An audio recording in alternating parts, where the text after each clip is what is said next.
Sophie.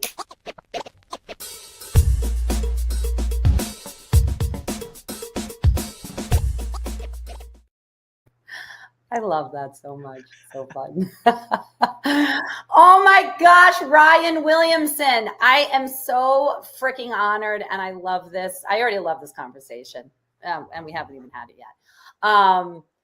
I'm so happy to know you, and I'm just going to do a quick intro about who you are. Ryan Williamson is a board certified neurologist and someone who I've come in connection with recently, who has not only validated my work, but inspired me and taught me so much about my work. His background is incredible. He's a proud Navy veteran and the owner and founder of Transcend Health. Driven by passion, absolutely true. To make a broader impact, he empowers leaders and individuals to optimize their cognitive performance through evidence-based strategies that address brain fog. I think we can all relate to that. Improving memory and overcoming cognitive overload. There's so much more about you, and I really just want to allow you to speak and everyone to get to know who you are. I will just briefly say, for people that have never come to wisdom from within before, this really is an opportunity to connect with what that means. Wisdom from within. Our body is speaking and telling and informing and leading us all the time. And many of us, including myself for a long time, didn't even know that that was a thing, wisdom from within, that our body holds so much intelligence. And so this is about awakening that understanding with real research, science to back it up so that we can rely on this incredible resource for guidance and stop listening so much to the outside world, really tuning into the body to help that voice come to life and lead us into authentic, embodied leadership in every aspect of our life. So Ryan is here to help us through this and share your story and your connection to all this. Let me just start with, that kind of question, like, what does that mean to you? Wisdom from within. As a neurologist, you have so much, I'm sure, to really connect with around that. So I'm curious what your thoughts are. First off, Jen, happy to be here. So thank you for having me. And thanks for the intro. There's so many directions to go with this. And I guess to me, I think of wisdom or knowing or memory or whatever you want to put knowledge. I mean, whatever you want to tag this to, is really having two main buckets or two main spheres. And I think most of us gravitate towards conscious wisdom, meaning the things that we know or the things that we remember. We remember our events about our childhood. We remember our education. We remember that 2 + 2 = 4, or, that Europe is a continent, right? These are all what are called explicit memories or consciously stored memories. Mm-hmm. And I think most of us operate in this world of accessing, utilizing, and then relaying information to others via conversation, text, books, what have you. And that fundamentally ignores the implicit memories, which are the unconscious or the subconscious memories that also exist in different parts of our brain. So the conscious memories live in what we call the cortex. So the cortex is the big part up top, the kind of the gray squishy matter, if anyone's ever seen a picture of the brain. And the deeper structures, so they're what are called the subcortical nuclei, if we really want to get specific. And then the limbic system, which is a term that your audience may have heard of. So our emotional brain, so to speak. That's where more of these implicit or unconscious memories are stored. And it took me a very long time to understand the importance and the relevance of these unconscious memories, or this wisdom, which I think has a lot to do with what you talk about, Jen, with your body speaking and the power of gesture and this realm of movement-based healing and therapy. But I really, without getting into it, or we can get into it, depending on which way you want to go, I suppressed a lot of unconscious memories and I think stress and trauma built into my nervous system from years of watching my own family members suffer from disease and losing family members, watching terrible things happen to people in my career in healthcare. And rather than deal with that or process that in a healthy way, I sort of stuffed it down and out of the way, and wrote about this in the anthology chapter. I don't know if you had a chance to read that, but another great book. Yes. Everyone has a chance to check that out. So anyway, I'm going a few different directions here, but I guess maybe the paradigm I want everyone to think of is conscious, or sort of these high level thinking memories, and then these unconscious or implicit emotional memories that we really need to learn to tap into to listen to our bodies. And I'll pause there. I mean, I just love it so much. And I think that is such a nugget for us to really lean into, that conscious and subconscious. And if I'm hearing you correctly, the conscious really being connected to that, those memories of like the learning and that concrete evidence, right, that we lean on. And then the unconscious being really connected to that, to the emotional experience. Am I hearing that? Yeah, that's a great summary. Yes. Yeah. So I love that so much. And I'm curious about what you were saying related to you and your, relationship to both, and how you said stuff down. So can you talk about that, if that's all right? Like what was that like for you, stuffing that down? How did that feel in your body looking back now? Because you probably couldn't understand it so much then. And then how did you eventually come to the other side of that? Oh, for sure. Yeah, no, I unknowingly did this as a defense mechanism to keep myself moving forward. And what I didn't realize is that I had this limiting belief that I was never good enough, no matter what I did. And when I look back, I had a lot of evidence or a lot of experiences that conditioned that into me. Mm. And so the way that I approached that, I mean, I always wanted to help people. There's no question. That was I think an altruistic motive. I just to try to get past that, or help others from suffering. That's why I chose a career in medicine. But even going through that path and that process, I mean, you've got to be a straight A or near straight A student, and you've got to pass your MCATs, and you've got to get into medical school. And then when you're in med school, you've got to do well, and you've got professors telling you how dumb and wrong you are all the time. And it's like it's a pretty long, difficult path, because that's the way many of these people were trained, and it was beaten into their heads that this is how we teach people and teach doctors. And if you don't get this right, people are going to die, which is true. But I think there's also a constructive way to share that information. Wow. And so here I am pursuing degree after certification, after board certification, after residency, after teaching award, after professorship. I mean, I don't even have room on my walls for all this stuff that I collected, not to brag, but because I did it all to externalize. I thought this was going to fix my problem of like, oh, surely if I get the next thing, I'll be fine, right? When looking back, how silly that sounds, because happiness comes from within. That's wisdom from within. You can't, there's nothing in the outside world that will make you happy. Only you can make yourself happy.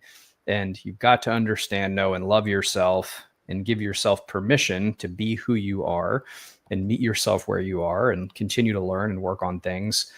And so to answer your question, Jen, it took me a long time to even identify that. It actually took a failing marriage. My wife was very unhappy with where we were because I wasn't meeting her basic needs. And in my egotistical doctor brain, I thought, oh, well, she's upset. Clearly something's wrong with her. Let's go fix her. So we agreed to go to couples therapy. It was probably 4 or 5 years ago now. And after a couple of sessions, the therapist turned to me and said, guess what, Ryan? You're the problem. which is a wonderful thing to hear when you think everything's fine. And so through a very, I think, challenging, it was a difficult process at the time to actually go through and unpack these life stressors that I had. It was hard. It was emotional. It was challenging, and worth every single step and every minute, because that has allowed me to open myself up more fully to people, to step into my role as a physician, and now as a thought leader and somebody who's a published author and creates more content for people, just to help a bigger audience, because that's my passion, to help people live longer, healthier, more impactful lives. And it took that realization of releasing this past trauma and reassociating these unconscious memories, or this wisdom that was there, that was really stressing me and my nervous system. And I had this constant anxiety and fear that something bad would happen, and my sleep suffered as a result. Believe it or not, my blood pressure as an otherwise young, healthy person was higher than it should have been because of the constant stress I was under. And all that's fixed after going through this. Wow. Yeah. I mean, first of all, I'm just so grateful for your vulnerability, your ability to show up so raw and so honest is incredible and such an example for all of us. So I really appreciate your reflection on your own life and the journey that you've had as a result of it. So thank you for that. Oh, that's my, I don't know how to turn that off. I got to learn, somehow my phone is now connected to my computer. I don't even understand that. Anyway, so I really appreciate that so much. And I'm really curious about how that has informed that experience, how that has informed you listening to your body now. Like, do you have practice? Do you have practices that you use or anything that you rely on? Is there a pause that's like inserted? Like, what have you done now to like hold on to that integrity of that wisdom from within? Yeah. Absolutely. So Jen, one of the coolest things about the brain to me is that we optimize for whatever we train it for. And what I mean by that is that your brain is this giant supercomputer, and all it's doing is absorbing, filtering, and processing the inputs that we give it. Therefore, if we continue to consume stressful content or put ourselves in stress-inducing situations, or we continue to have arguments with loved ones and, I don't know, watch fear-mongering news, etc., all of which we are exposed to every day, by the way. And if you want some numbers on this, 50% of Americans report feeling chronic stress every single day, number one. Number two, 75% of Americans report feeling stress sometime in the past month. And these are just the people that are aware of it and have the courage to say something about it. Right. My personal experience is this is almost everybody based on the world that we live in. Right. And the modern world is not congruent with our biology, which we can come back to. But to answer your question, the way we can get around this with these inputs and this processing, as I'm talking about, is we change the inputs. And so how do we do that? Well, as an example, today I went to the gym, as I often do. I try to move every day. So movement is wonderfully powerful in terms of helping us rewire our brain and keep our brains and our bodies young and healthy. But I sat in the sauna for about 20 minutes, which also has some positive benefits for the brain and the body. But I engaged in mindfulness. And I did a series of breathing techniques or breath work that are also known to help rewire the brain for more towards retaining that control, or that it activates what's called our dorsolateral prefrontal cortex. In English, that's a part of the brain up here that is kind of literally like another language. It is so important to talk about because there are people out there that understand it. I'm glad you translated. Okay, keep going. So the big squishy part up top, kind of right here behind the forehead, that's that thing. Yes. But this is where this back to our conscious memories. So it's not the implicit stuff, but it allows us to retain our higher order function and maintain control when we're feeling stress. Because if we do the opposite, if we don't engage in activity or exercise, if we don't practice mindfulness or breath work or yoga, or just pick your meditation, pick your practice, all of these are effective and evidence-based. If we don't do that and we keep consuming the stressful stuff, that activates the fear centers in the deeper unconscious emotional brain. And we stay in a constant state of fight or flight or stress. And most people don't realize why. And as a result, we react to things. So an email comes in that's unpleasant. Boom, fear centers triggered. Immediately blood pressure and heart rate go up. We get that stress response. Difficult conversation with a loved one. Boom, fear centers triggered. Same thing happens. And Jen, I think most people live in that world where they're just constantly reacting and trying to catch up rather than being in control. And that's one of my principal challenges with the work I do at Transcend Health, is getting people to identify that and realize that they can regain control, because otherwise it just feels like one more thing we've got to do. If we don't explore the wisdom from within, or we don't explore the power of gesture, we don't really understand how important these things are for ourselves to actually engage in, then it's like, oh my gosh, I've got 90,000 other things to do. How in the world do I have time to add one more thing? Because I'm so stressed and I'm running around and right? I think most people are just stuck in that frame of mind because they're just reacting. Yeah. Oh my gosh, that's incredible. That's a lot. First of all, what I love about this conversation is that you're bringing so much science and experience to these practices. You mentioned the exercise and the yoga and the power of gesture, my practice, and other things, meditation, and how important that is.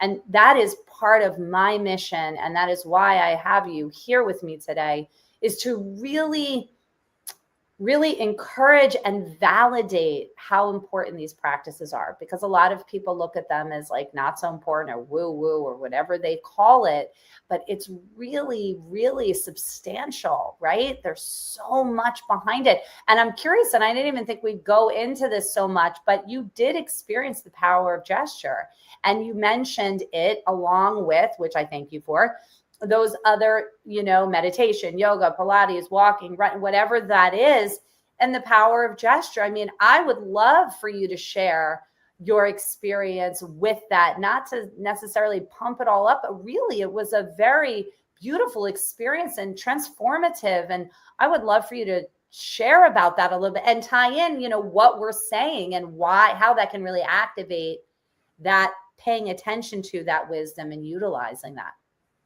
Absolutely. So first off, I think this connects what your technique, the power of gesture, connects the emotional or unconscious memories to the conscious memories. And as an example of this, I still remember where I was sitting. We were in Mexico for my wife's birthday at a resort. And I mean, the reason I bring that up, this is back in February. So I mean, how many months ago? 6 months ago, whatever, time flies. Maybe longer ago than that. 8 months ago. Am I doing my math right? Something like that. It was Something this year. Earlier this year, right? But my point is, I remember where I was sitting. I remember the view in front of me. And I remember how I felt, because memory ties most strongly to our emotional centers, our limbic system. Smell is another one that really gets kind of to the deeper brain structures as well. But my point is, you walked me through this exercise, and I can remember where I was sitting and how I was feeling, because that truly activates these deeper memory centers that are so important, because our body codes them as something that we need to hang on to and remember. A good example of this would be, if you have ever experienced a traumatic event or something really scary, I mean, car accident, or watch somebody, undergo something horrible.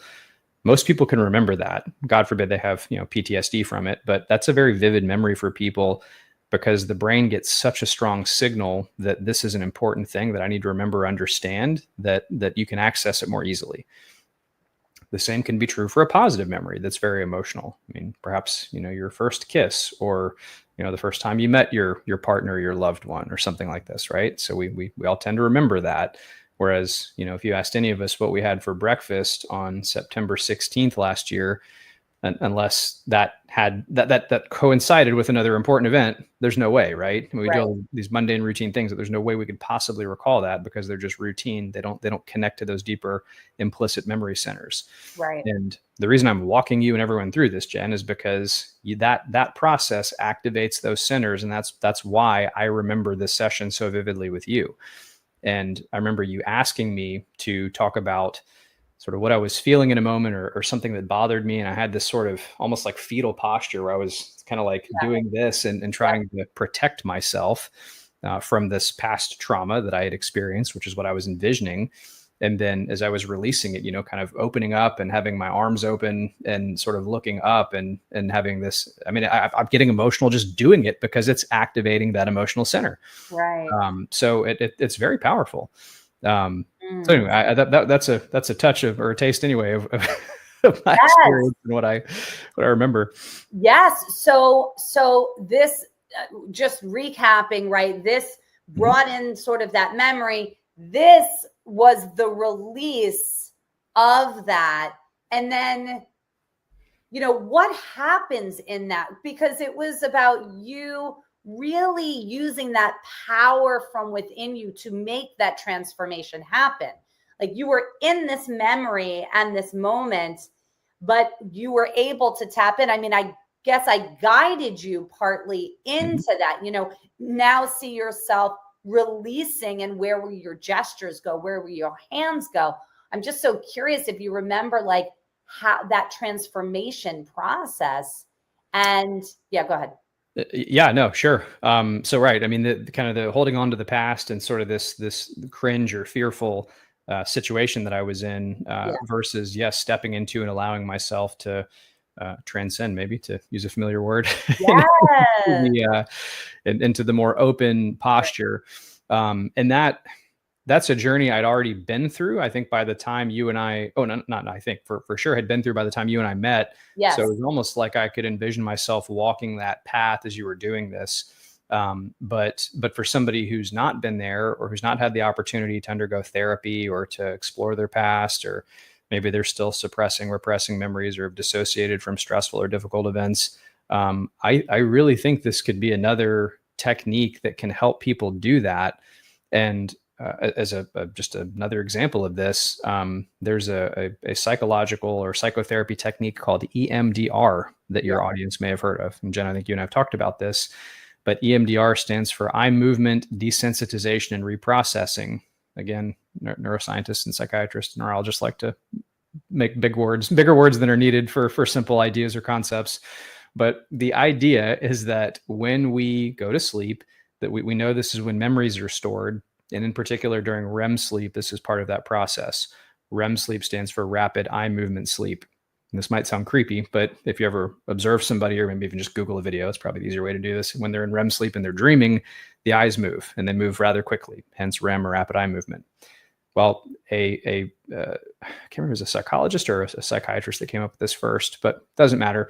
But somebody discovered this technique where if you walk a person who has suffered a traumatic event through this process of reliving or recalling the memory and pausing them at set intervals and having them follow a finger back and forth with their eyes while they're awake, right? And this eye movement portion of this allows an individual to reprocess memories so as not to relive a traumatic experience, which activates the fear centers, and people are transported there. They have flashbacks, they have avoidance behaviors, all these terrible circumstances that PTSD conveys. And it fundamentally helps people move through or move past a trauma. And where I'm going with this is that that's a specific technique that happens to mimic this memory formation.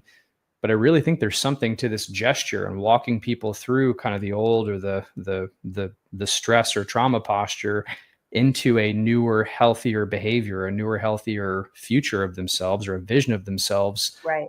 I think this is probably tapping into those same brain networks. That's my hypothesis anyway. Right.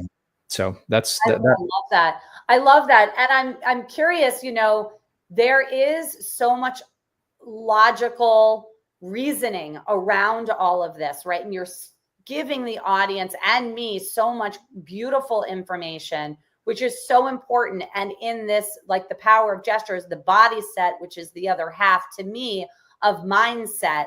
And I'm just so curious from your perspective. I mean, you already spoke about it to a degree, but clearly mindset and using the mind for logical reasoning, cognitive rationale, all of that.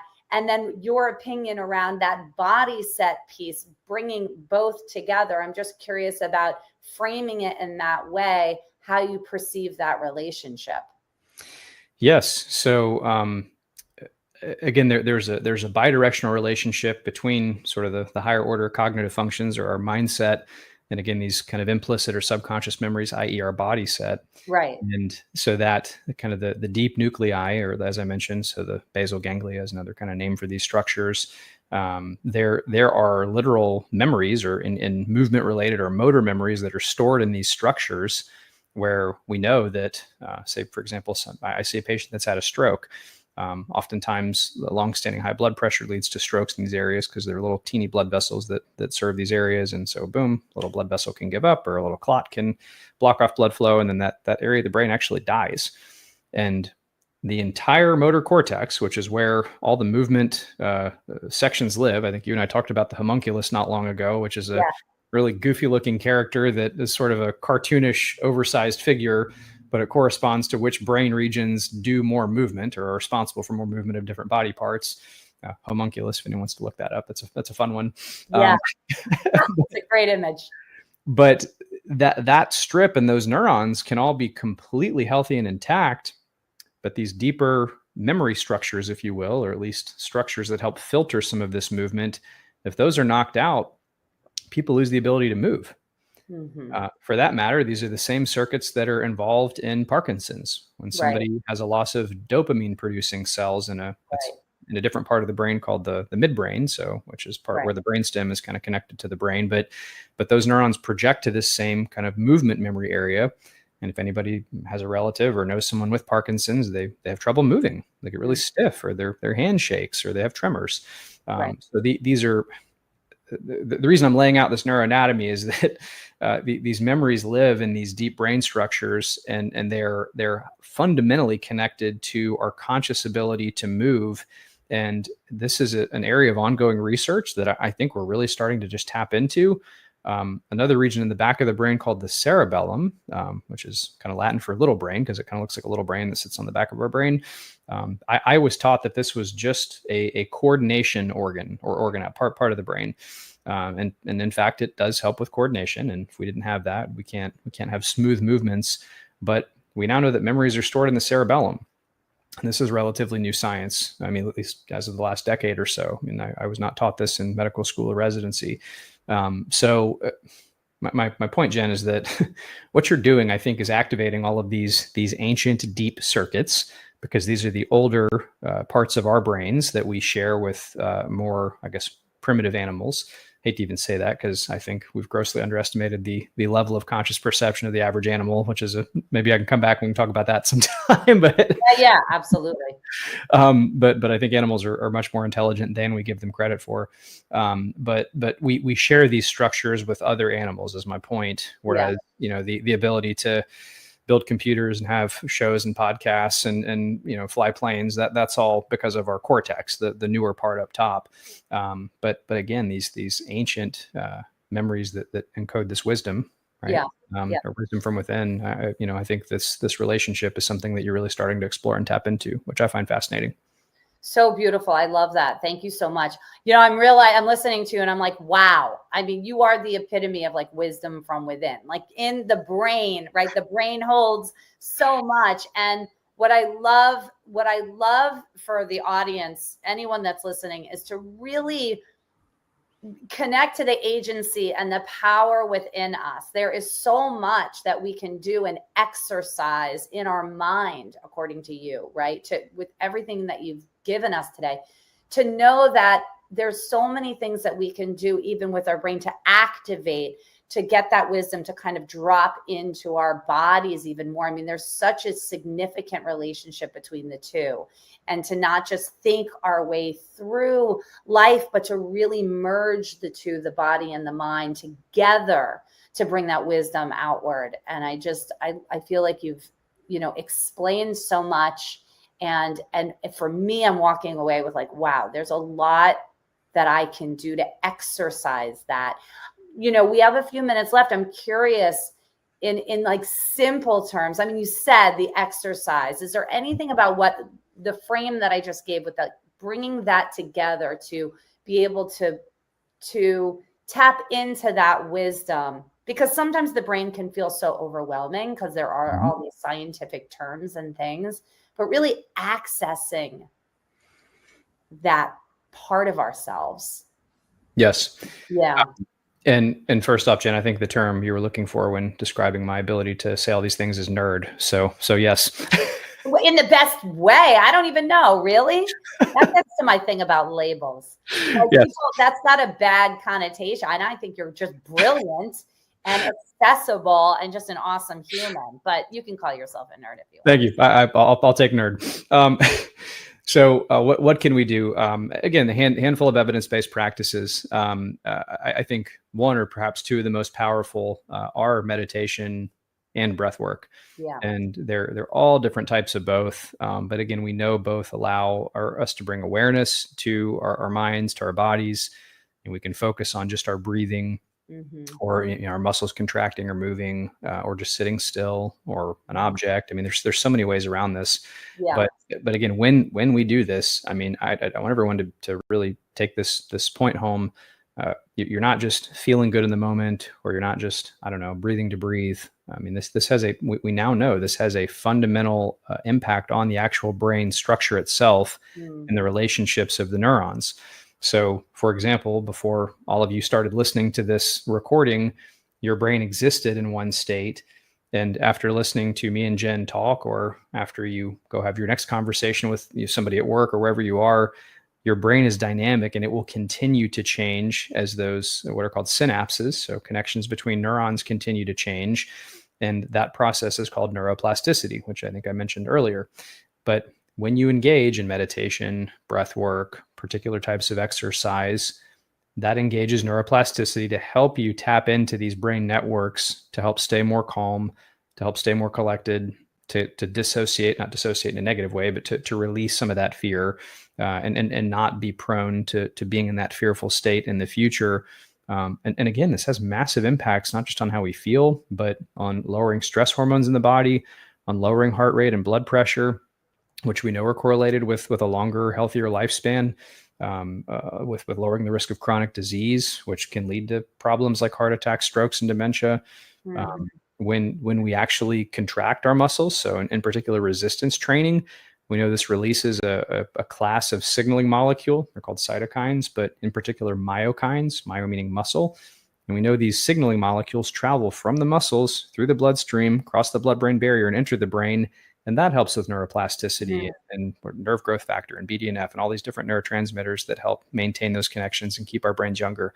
So again, the science is catching up to kind of this anecdotal or ancient evidence or wisdom, or maybe more Eastern philosophies that have been popular for so long. But we now know why or we're starting to understand why these things work. Yeah. Oh, I love it so much. Before we go, I want to just give you a second to just talk about your book for just a minute or so. And then also, I'm curious, in your book, do you bring in your life experiences, your personal experiences around all of what we talked about at the beginning of this conversation? Because I think that's so beautiful and so relatable. Well, thank you for the opportunity, Jen. So first off, very, very happy that this is out in the world. So this is The Incredible Brain. This is my new book. We launched last month and hit bestseller, which I'm very pleased to share. And Jen was actually there on launch day, which is very exciting. So we got to attend an event together, which is very special. And I am even more so pleased to hear the feedback that people have already been able to positively change their lives by the information that's in the book. I mean, this is, you don't know till it's out there, but I mean, these are conversations I've had with my patients my entire medical career. And now that I've been able to delve more into this literature and really hone in on what I think works, or what we know the evidence tells us works, to see more people implement it that fires me up and just makes me so happy. So the basic outline of the book, I get people to focus on their purpose, their why, their meaning in life. Then I go in a little bit of detail on how the brain and the body work, and then what can go wrong, and why most of us end up there, why I see people end up there. And then the whole second half of the book are a lot of these things we're talking about, and others, on how we can live a longer, healthier life and create more impact in the world. And as I mentioned at the start of the call, you know, my desire to go into medicine was shaped by trauma and loss, and that is very much in the book. So my personal experience, my personal mission, my early life, some recent events in my life that were very difficult to get through, all informed why I'm doing this. I mean, I'm basically turning away from what I thought was going to be a 30 or 40 career in clinical medicine, either in a clinic or a hospital, to do this because of this experience. I mean, I've had such a profound impact on me and how I want to help people. And I just think it's going to create a bigger impact and make a more meaningful difference for the people that read it, and then for the people that they get to go serve too. Incredible. Where can people find you? So the book is available on Amazon. So that's probably the easiest place to go find it. The Incredible Brain. You just pop that in, and that should be the first one to show up. Our website is transcendhealthgroup.com. So that gets you to everything Transcend Health. And actually, Jen, for your audience, we literally just launched this within the last week, but we now have a free Facebook group. I'll have to give you the link. But I have what I call the Brain Foundation. So I've distilled all of this, all the pillars of evidence-based medicine that get us all of these, you know, increased lifespan, health span, mindfulness, all this fun stuff. I've created what I call the BRAIN protocol, and BRAIN is 5 letters, each one representing each one of these pillars. I've created a free course for everybody. This is like no strings attached. You just get into the Facebook group. We do have to let you in because I want to keep people out that don't belong or don't want to be there. So that's the only thing you got to do is just, I guess, send us a little note and we'll click accept. But yeah, that's available for everyone now. So people can walk through this. They're short, bite-sized videos, 5-7 minutes each. So please share that with your audience and we'll get you the link, like I said. Oh, please do. That sounds incredible. I love that. And do they drop or are they all there? They're all there, and it's just like a course people can go through. Yep. I love it. Fantastic. Yep. Oh my gosh, Ryan, thank you so much for being here. You are just a breath of knowledge and inspiration, and I'm just so glad to know you. And thank you for this conversation. Likewise, Jen. It is always a pleasure. Yep. All right. See you next week for Wisdom from Within, 1 o'clock every Wednesday Eastern time.